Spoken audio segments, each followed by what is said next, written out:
పరిసరాల పరిశుభ్రత కొరకు ప్రతిరోజు కొంత సమయం కేటాయిస్తానని నా వంతు కృషిగా స్వచ్ఛతా కార్యక్రమాల కొరకు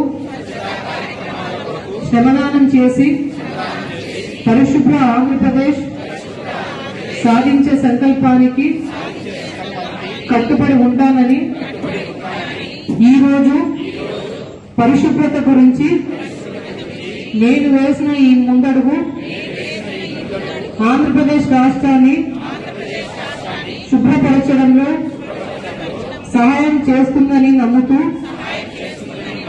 ఈ రోజు నుండి నాతోటి వారికి స్వచ్ఛతపై మరియు ఎలక్ట్రానిక్ వ్యర్థాలను సేకరించి వాటిని శాస్త్రీయంగా తొలగించడంపై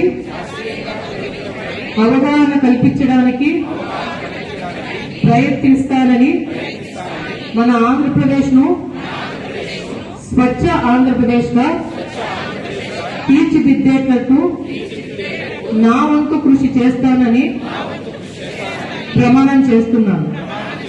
స్వచ్ఛ ఆంధ్ర, స్వచ్ఛ భారత్. కార్యక్రమంలో భాగంగా ప్రతి నెల 3వ శనివారం ఒక్కొక్క కార్యక్రమానికి శ్రీకారం చుట్టడం జరిగింది. ఈ నెల 3వ శనివారానికి సంబంధించి వేస్ట్ మేనేజ్మెంట్కి సంబంధించి గ్యాదరింగ్ చేసి ప్రజల్లో అవగాహన కల్పించే కార్యక్రమానికి గౌరవ రాష్ట్ర ముఖ్యమంత్రి వర్యులు నారా చంద్రబాబు నాయుడు గారు సూచించడం, గౌరవ మున్సిపల్ శాఖ మంత్రులు నారాయణ గారి ఆదేశాలతో తిరుపతిలో నగర మున్సిపల్ కమిషనర్ గారు మౌర్య గారి ఆధ్వర్యంలో ఈరోజు మున్సిపల్ శాఖ మరియు ప్రజాప్రతినిధులందరూ సమన్వయంతో ఈ కార్యక్రమానికి శ్రీకారం చుట్టడం జరిగింది.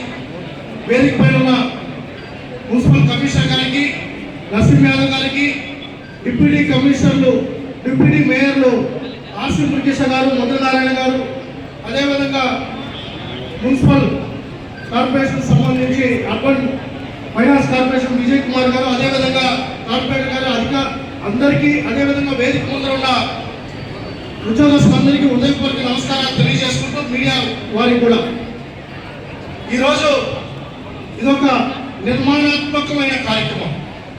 గతంలో 1995లో చంద్రబాబు నాయుడు గారు ముఖ్యమంత్రి అయినప్పుడు వినూత్నమైన ఆలోచనతో చంద్రబాబు నాయుడు గారు ప్రతి సంవత్సరం ఒక కార్యక్రమానికి శ్రీకారం చుట్టేవారు.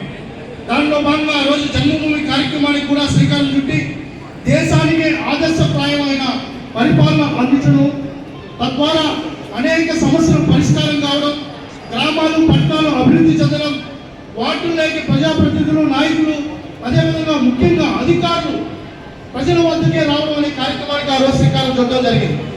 దాంతోపాటు మళ్ళీ 1999లో చంద్రబాబు నాయుడు గారు ముఖ్యమంత్రి అయిన తర్వాత స్వచ్ఛాంధ్ర కార్యక్రమానికి కూడా ఆ రోజు శ్రీకారం చుట్టడం జరిగింది. దాంట్లో భాగంగా మన ప్రాంతాన్ని మనమే శుభ్రంగా ఉంచుకోవాలి, ఆరోగ్యంగా ఉండాలి, ఆహ్లాదంగా ఉండాలి అనే కార్యక్రమానికి కూడా రెండోసారి ముఖ్యమంత్రి అయిన తర్వాత ఆ కార్యక్రమానికి కూడా శ్రీకారం చుట్టడం జరిగింది. దాంతోపాటు విభజిత ఆంధ్రప్రదేశ్లో గౌరవ నారా చంద్రబాబు నాయుడు గారు కూడా మన రాష్ట్రాన్ని మనం అభివృద్ధి చేసుకున్నామనే కార్యక్రమానికి కూడా శ్రీకారం చుట్టి అమరావతి నిర్మాణంలో మనం అందరం కూడా భాగస్వామ్యం అవ్వాలని చెప్పి ఆ రోజు కూడా కార్యక్రమం తీసుకోవడం జరిగింది. దాంతోపాటు ఆ రోజే వేస్ట్ మేనేజ్మెంట్ మీద అవగాహన కార్యక్రమానికి శ్రీకారం చుట్టి ఈరోజు మన పార్కులో కానీ, అదేవిధంగా నగర సర్కిల్లో కానీ ఈ వేస్ట్ మేనేజ్మెంట్ సంబంధించి ల్యాప్టాప్స్ కావచ్చు, ఐరన్ పార్ట్స్ కావచ్చు, ఇతర ఏవైతే బయట పడేసి వ్యర్థాలుగా మారి అక్కడ కలుషితం అవుతున్న ఆ ఏవైతే పరికరాలన్నీ తీసుకొని ఒక బొమ్మలుగా తయారు చేసి, అదేవిధంగా జంతువుల ఆకృతి కానీ వివిధ రూపాల్లో బొమ్మలు తయారు చేసి దానికి కూడా ఆ రోజు చంద్రబాబు నాయుడు గారు శ్రీకారం చుట్టడం జరిగింది.